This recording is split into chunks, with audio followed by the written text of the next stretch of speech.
बच्चे आज हम आपके सामने आए हैं ईएमआई इलेक्ट्रोमैग्नेटिक इंडक्शन का दूसरा लेक्चर लेके। पहले लेक्चर में हमने कुछ चीजें की थी, बेसिक्स इलेक्ट्रोमैग्नेटिक इंडक्शन के बारे में सीखा था, इलेक्ट्रोमैग्नेटिक इंडक्शन क्या है और किस तरीके से करंट और ईएमएफ पैदा हो रही है। एक बार रिव्यू ले लेते हैं, ध्यान से देखेंगे। हमने देखा था जब भी किसी कंडक्टर से लिंक्ड फ्लक्स, कौन सी फ्लक्स?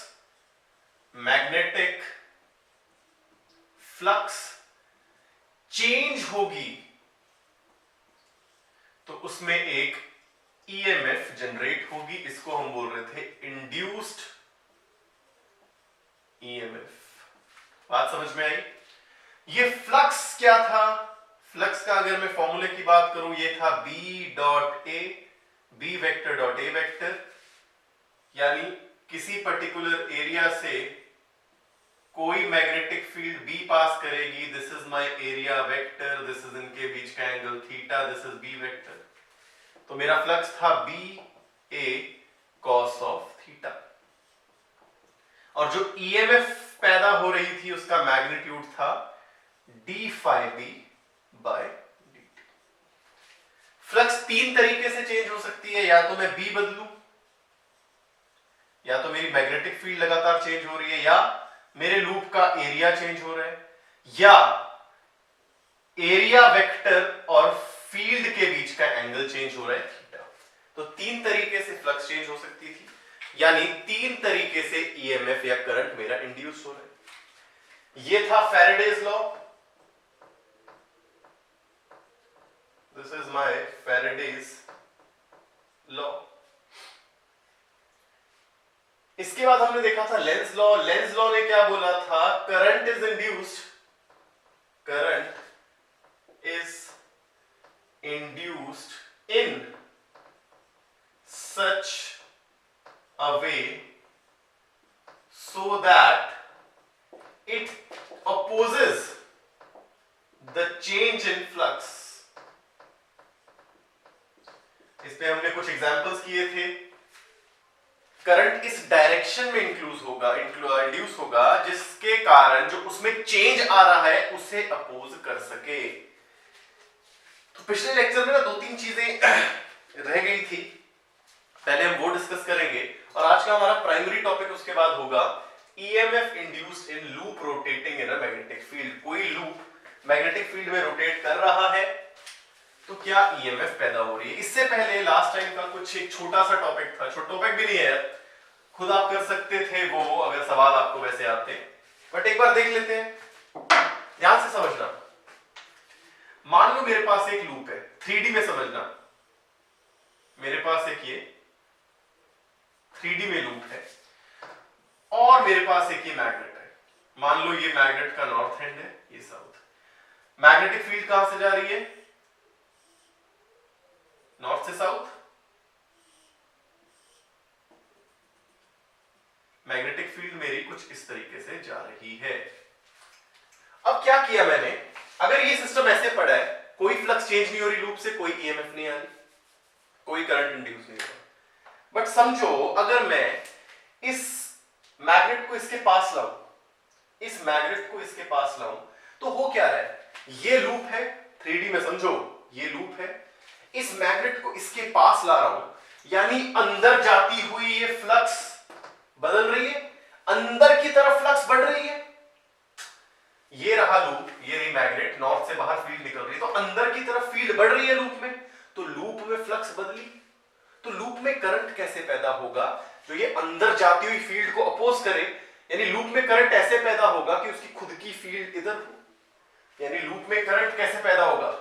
इस तरफ से ऐसे करंट पैदा होगा, ऐसे करंट पैदा होगा, ताकि खुद की फील्ड ऐसे हो, यानी ऐसे करंट पैदा होगा। इस करंट को मैं क्या बोलूंगा?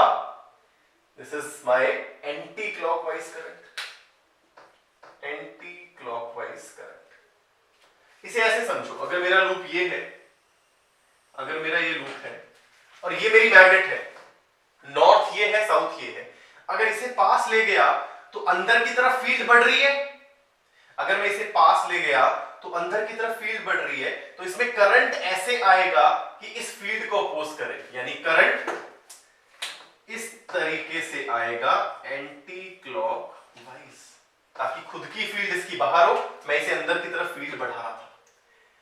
याद रखने का बहुत सिंपल तरीका है, मैं नॉर्थ को इसके पास लेके गया, फील्ड अंदर की तरफ बढ़ी, इसने करंट ऐसे पैदा किया ताकि इसकी फील्ड बाहर की तरफ हो, और जब एंटी क्लॉकवाइज करंट आता है तो मेरा फ्रंट वाला फेस नॉर्थ बन जाएगा और बैक वाला फेस साउथ बन जाएगा।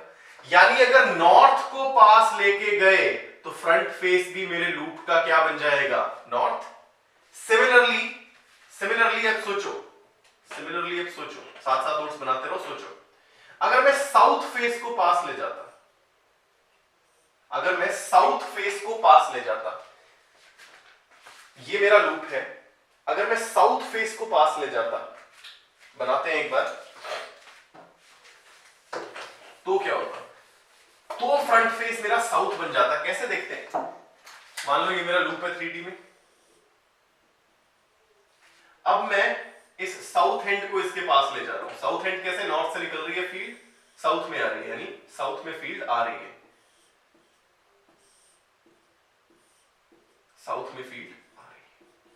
तो इस लूप के पास मैं ये मैग्नेट लेके गया, साउथ वाला एंड, तो इस मैग्नेट में इस तरफ फील्ड बढ़ रही है, साउथ के पास आ रही है फील्ड। तो अगर मैं इसे ऐसे लेके गया तो इस लूप में इस तरफ फील्ड आ रही है, तो इसमें करंट कैसे आएगा, इस फील्ड को अपोज करता हुआ, यानी इसमें करंट ऐसे आएगा। अभी लूप में साउथ ले जाते वक्त फील्ड इस तरफ बढ़ रही है, तो लूप में करंट कैसे आएगा कि फील्ड उल्टी डायरेक्शन में दे, उस तरफ दे, अपोज को चेंज करे, अपोज करे चेंज को, तो करंट इसमें ऐसे आएगा। कैसे, क्लॉकवाइज करंट आएगा ताकि पीछे फील्ड बना दे, इसमें करंट आ जाएगा क्लॉकवाइज। अगर ऐसे देखें, मैं साउथ एंड को पास लेके जा रहा हूं, साउथ एंड में फील्ड घुस रही होती है, तो साउथ एंड को पास लेके गया, यानी लूप में फील्ड ऐसे आ रही है, तो लूप में करंट कैसे आएगा, ताकि फील्ड खुद इसे अपोज करे और इस तरफ फील्ड दे, यानी करंट कैसे आएगा,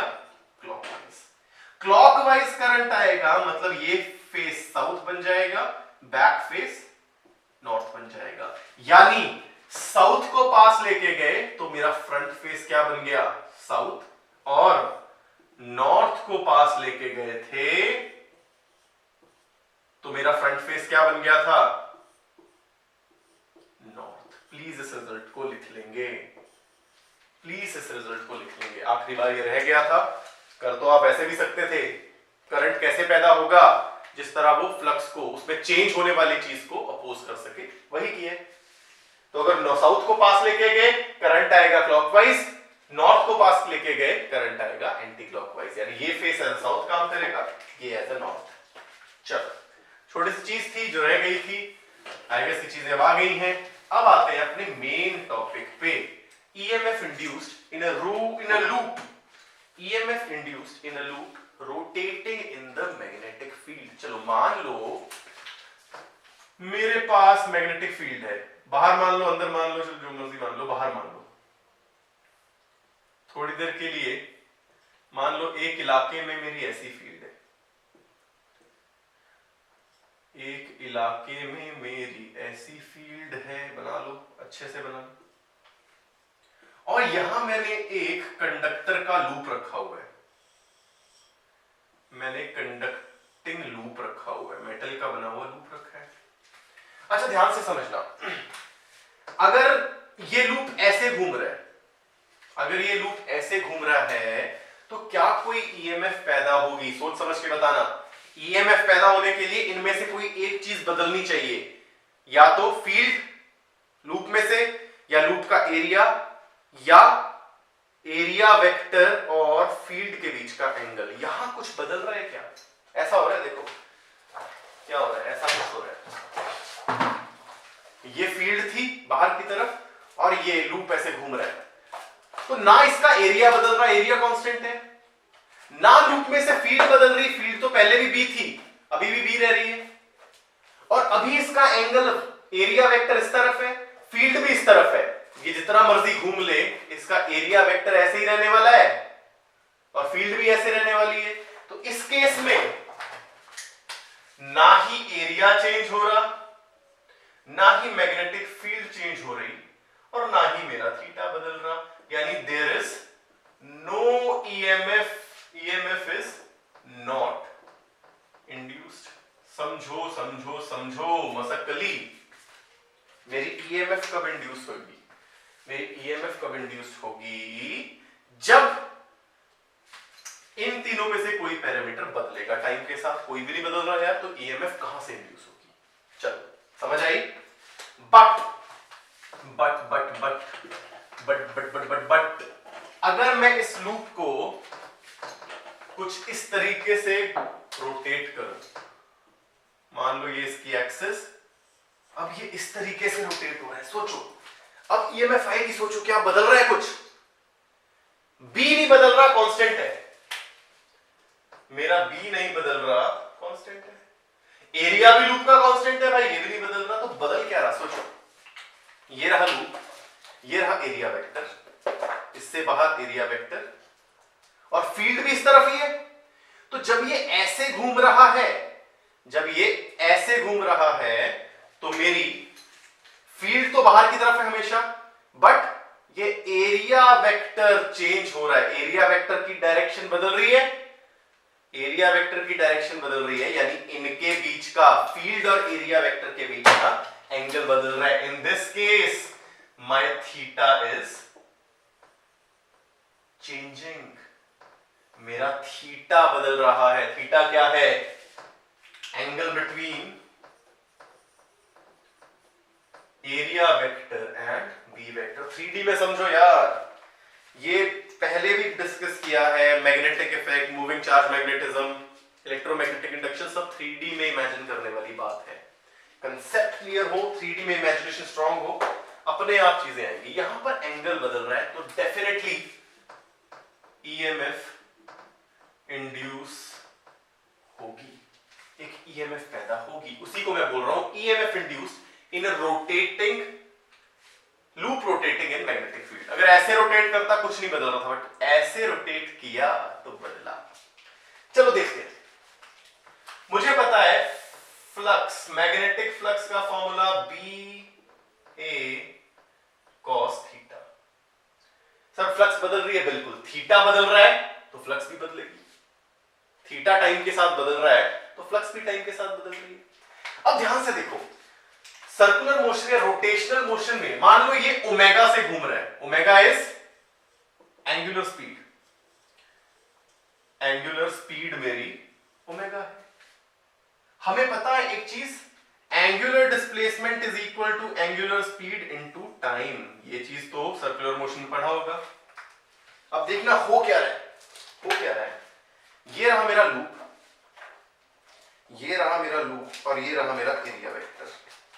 अगर ये ओमेगा से घूम रहा है तो ये थीटा बदल रहा है, ये ओमेगा से घूम रहा है। देखो देखो, ये मेरा फील्ड है, ये मेरा एरिया वेक्टर, रोटेट कर रहा है ओमेगा से मेरा ये, तो इनके बीच का थीटा चेंज हो रहा है, इनके बीच का थीटा चेंज हो रहा है। और थीटा क्या है इसके रोटेशन के लिए? क्या है? एंगुलर डिस्प्लेसमेंट ही तो है। देखो ये घूमा घूमा घूमा घूमा, थीटा बदला, किसके हिसाब से बदला? इस ओमेगा के हिसाब से तो बदला। This is my angular displacement, यानी इस थीटा की जगह मैं लिख सकता हूं ओमेगा टी, यानी मैं लिख सकता हूं माय फ्लक्स, जो मेरी फ्लक्स लिंक्ड है इस लूप के साथ, it is B A cos of omega. Theta किस तरीके से चेंज हो रहा है? टाइम के साथ। इसी तरीके से तो चेंज हो रहा है, angular displacement is angular speed into time. अब ईएमएफ निकालनी है, हमें पता है ईएमएफ क्या होता है, minus d phi by d t, यानी इट इज, अगर सिर्फ एम्पलीट्यूड की बात करूं, मैग्नीट्यूड की बात करूं, d phi by d t, तो d phi by d t, b constant, a constant, d by d t of cos omega t. बात समझ में आई? तो मेरा ईएमएफ का magnitude is equal to b A cos की डिफरेंशिएशन। हाँ जी, कॉस की डिफरेंशिएशन क्या होती है भाई लोग, बताओ यार, भूल गए? साइन की कॉस, कॉस की क्या होगी? Minus sine. तो ये हो जाएगा माइनस यहां पर sine omega t into omega. Differentiation sin omega t into omega, और ईएमएफ जो मेरी थी, अगर मैं मैग्नीट्यूड ना पूरी ईएमएफ निकालूं तो क्या लिखूंगा, minus d phi by d t, minus और यहां माइनस लग के ये हो जाएगा, यानी my EMF induced is B A omega sine omega t. यानी कि जब ये ईएमएफ इंड्यूस हो रही है वो टाइम पे डिपेंड कर रही है, ईएमएफ टाइम के साथ बदलती जा रही है, जो ये इंड्यूस हो रही है, लूप घूमता जा रहा है, ईएमएफ टाइम के साथ बदलती जा रही है। मैक्सिमम ईएमएफ क्या होगी, इसे मैं ई मान लेता हूं, my E is B A omega sine omega t. इस ईएमएफ को मैक्सिमम होने के लिए साइन को 1 होना पड़ेगा, यानी मेरी ई नॉट मैक्सिमम वैल्यू क्या आ गई, ये 1 हो गया तो B A omega. Maximum EMF जो इस पूरे घूमने के दौरान पैदा हो रही है, it is B A omega, यानी मैं लिख सकता हूं my EMF induced is equal to E naught sine omega t, where E naught is maximum EMF which is given as BA omega।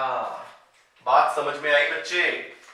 अब देखो ये होता क्या है, याद है 10वीं में जनरेटर किया था, एक मैग्नेट इधर बीच में लूप, और वो लूप घूम रहा है, मैग्नेट इधर बीच में एक लूप पड़ा है और वो घूम रहा है, तो उसका भी क्या चेंज हो रहा है, थीटा। असल में ये जनरेटर ही तो है, यहां पर बाहर की तरफ मैग्नेटिक फील्ड है, यानी नॉर्थ पीछे साउथ पीछे, ये लूप घूम रहा है, यही तो जनरेटर में होता था, बट 10th में इतने डिटेल में नहीं था, 10th में तो कुछ भी नहीं था डिटेल में वो, बट अब पता लगा वो ईएमएफ जनरेट कैसे हो रही थी, क्यों, थीटा बदला, फ्लक्स बदली, d phi by d t से मेरा ईएमएफ पैदा हो गया। मेरा ईएमएफ जो पैदा हुआ it is E naught sine omega t, where E naught is maximum EMF जो इस दौरान पैदा होगा, which is B A omega, where B is external magnetic field measured in tesla, A is area of the loop, omega is angular speed. एक बार ऐसे लिख लें तो मेरी induced EMF is E naught sine omega t, where E naught is maximum EMF equals to b A omega. तो अगर मुझे कोई बोले प्लॉट करो यार ईएमएफ को, टाइम के साथ कैसे बदल रही है ईएमएफ, प्लॉट करो, बहुत सिंपल है,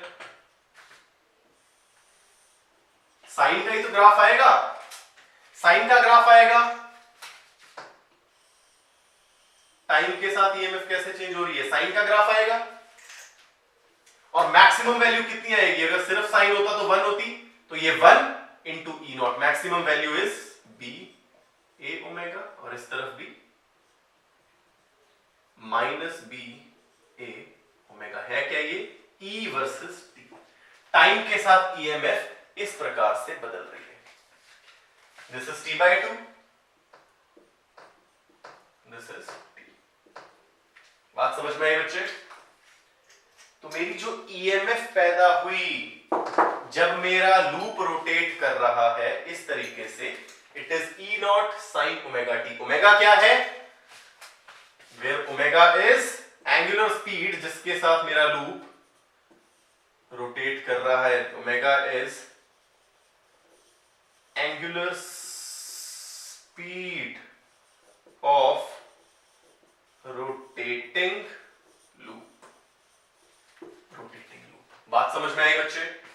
हमने देखा लूप रोटेट, अगर ऐसे हो रहा था कुछ नहीं बदल रहा था, ऐसे हो रहा था एंगल बदल रहा था, मैग्नेटिक फ्लक्स निकाली, d phi by d t किया, मुझे ईएमएफ इंड्यूस्ड के बारे में पता लग गया। बहुत इंपॉर्टेंट टॉपिक है, बहुत इंपॉर्टेंट टॉपिक। बेसिक्स क्लियर हैं तो कोई दिक्कत पूरे चैप्टर में नहीं आएगी।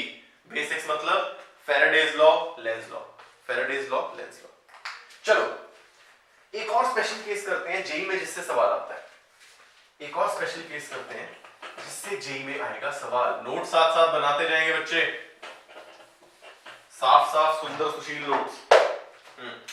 चलो टाइम देख लो एक बार, बहुत टाइम। मान लो मेरे पास ये फील्ड है,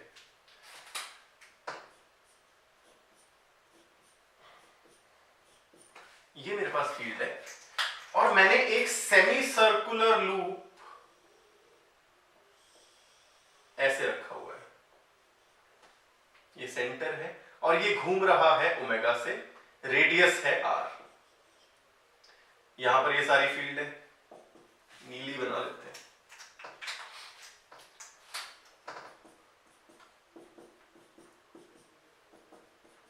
मुझे बोल रहा है बताओ इस लूप में क्या ईएमएफ और करंट पैदा हो रहा होगा। पहली बात सोचो, पैदा होगा भी या नहीं होगा। सोचो, मान लो ये ओमेगा से चल रहा है, मान लो थोड़ी देर के बाद ये कुछ यहां पहुंच गया, घूमते घूमते कुछ यहां पहुंचा। This is my centre, omega से घूम रहा है, this is my centre, omega से घूम रहा है। यानी अब क्या हुआ, जैसे यहां घूम रहा है, पहले तो बिल्कुल इसमें मैग्नेटिक फील्ड नहीं थी, जैसे घूमा अब मैग्नेटिक फील्ड अंदर की तरफ बढ़ रही है, यानी फ्लक्स चेंज हो रहा है, यानी डेफिनेटली कोई करंट या कोई ईएमएफ पैदा होगी।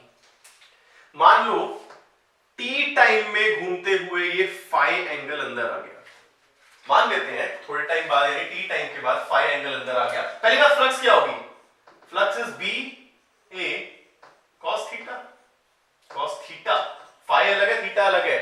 क्यों, इसका एरिया वेक्टर कहां है, बाहर की तरफ। इसका एरिया वेक्टर कहां है, बाहर की तरफ या अंदर की तरफ। एरिया वेक्टर क्या होता है, एरिया के परपेंडिकुलर ना भाई। Area vector is always perpendicular to the area.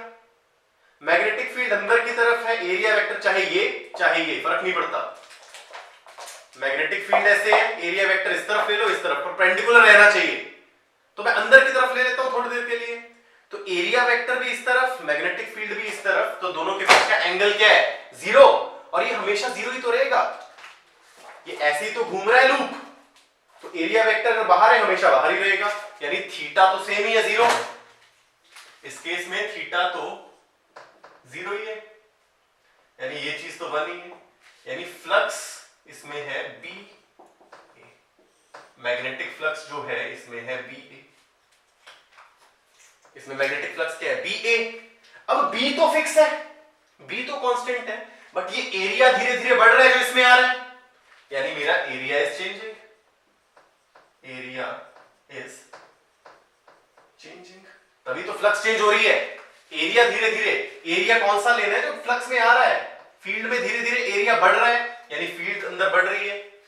Area धीरे धीरे इस फील्ड में बढ़ रहा है, तो एरिया बदल रहा है, तो फ्लक्स बदल रही है मेरी। फील्ड तो बी कांस्टेंट है, यानी एरिया चेंज होने की वजह से यहां फ्लक्स मेरी चेंज होगी, ईएमएफ आएगा। तो मैंने मान लिया थोड़े टाइम बाद इतना अंदर घुस गया, तो मेरी फ्लक्स क्या है, फ्लक्स होनी चाहिए बी इंटू ये वाला एरिया, बी इंटू ये वाला एरिया।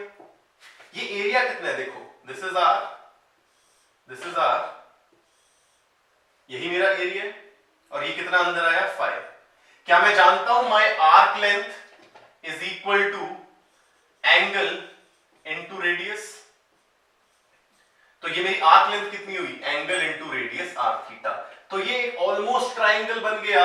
इसका एरिया कितना आया, half base into height, base is r theta, height is equal to r, तो my area is half r square theta. तो मेरी फ्लक्स कितनी हुई, magnetic flux b into a यानी half r square theta, theta या जो भी आपने ले रखा है फाई, इस केस में फाई। थीटा और फाई को कंफ्यूज मत करना, थीटा कुछ और है, theta is angle between area vector and field, वो तो 0 ही रह रहा है। अब फाई को मैं लिख सकता हूं ओमेगा इंटू टी, ओमेगा से ही तो घूम रहा था, ये ओमेगा से घूम रहा था, तो टी टाइम बाद फाई एंगल किया तो फाई इज ओमेगा टी, यानी मेरी magnetic flux is b by 2 r square omega t. बहुत सिंपल सी बात है, अब ईएमएफ निकालनी है तो निकाल लो, d phi by d t, b are square omega by 2 constant, ये आ जाएगा dt by dt which is equal to 1, यानी मेरी कितनी ईएमएफ का मैग्नीट्यूड पैदा हुआ, मेरी ईएमएफ का मैग्नीट्यूड जो पैदा हुआ it is equal to B are square omega by 2। क्या ये चीज टाइम पे डिपेंड कर रही है ईएमएफ, नहीं, कुछ टाइम का वेरिएबल आ ही नहीं रहा, यानी एक कांस्टेंट ईएमएफ, एक कांस्टेंट ईएमएफ पैदा हो गई मेरे लूप में, मेरे लूप में एक कांस्टेंट ईएमएफ पैदा हो। बट सर करंट की डायरेक्शन क्या होगी, ईएमएफ की डायरेक्शन क्या होगी, कैसे पता लगेगा? उसके लिए तो लेंज लॉ लगाना पड़ेगा, उसके लिए मुझे लेंज लॉ लगाना पड़ेगा। चलो देखते हैं, यहां तक आज इंपॉर्टेंट रिजल्ट है, याद रखना। एक सेमी सर्कुलर लूप जब ओमेगा की स्पीड से बी मैग्नेटिक फील्ड में घूम रहा है तो इतनी मैग्नेटिक फील्ड पैदा हो रही है where R is radius of the loop. बहुत इंपॉर्टेंट रिजल्ट, बहुत ही ज्यादा इंपॉर्टेंट रिजल्ट। नोट कर लिया। चलो अब देखते हैं डायरेक्शन कैसी है ईएमएफ की या करंट की। डायरेक्शन देखते हैं। इतना मुझे पता लग गया, मेरी जो ईएमएफ पैदा होने वाली है it is B are square two omega, यही है ईएमएफ इतनी पैदा होनी है। डायरेक्शन देखते हैं यार, ये करंट जो आ रहा है उसकी डायरेक्शन क्या है, सोच समझ के देखते हैं। मुझे पता है डायरेक्शन के लिए लेंज लॉ लगाना है। चेंज को अपोज करेगा, चेंज को मेरे अपोज करेगा। अच्छा करंट, कोई मुझे बोलता करंट कितना है लूप में, तो करंट क्या होता है, वोल्टेज बाय रेजिस्टेंस। मैं लूप की रेजिस्टेंस, मैं लूप की रेजिस्टेंस मान लेता हूं small R, capital R radius मान रहे हैं, तो करंट कितना होगा B are square omega by 2r। ये मेरा करंट है। बट इस करंट की डायरेक्शन देखते हैं, ध्यान से समझिए। मैं एक बार फील्ड बनाता हूं, ध्यान से समझना मुझे,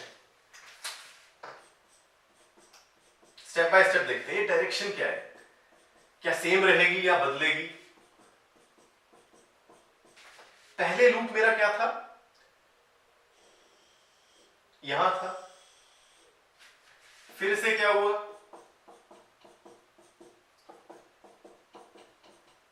फिर ये कुछ यहां पहुंचा, फिर से क्या हुआ, घूमी तो रहे, समझना ध्यान से, बहुत इंपॉर्टेंट चीज है।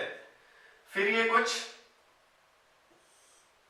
यहां पहुंचा, थोड़ा और आगे बना लेते हैं, कुछ ऐसे पहुंचा। उसके बाद मान लो अब ये कुछ यहां पहुंचा, अब ये कुछ यहां पहुंचा। अब ध्यान से देखना, ध्यान से देखना।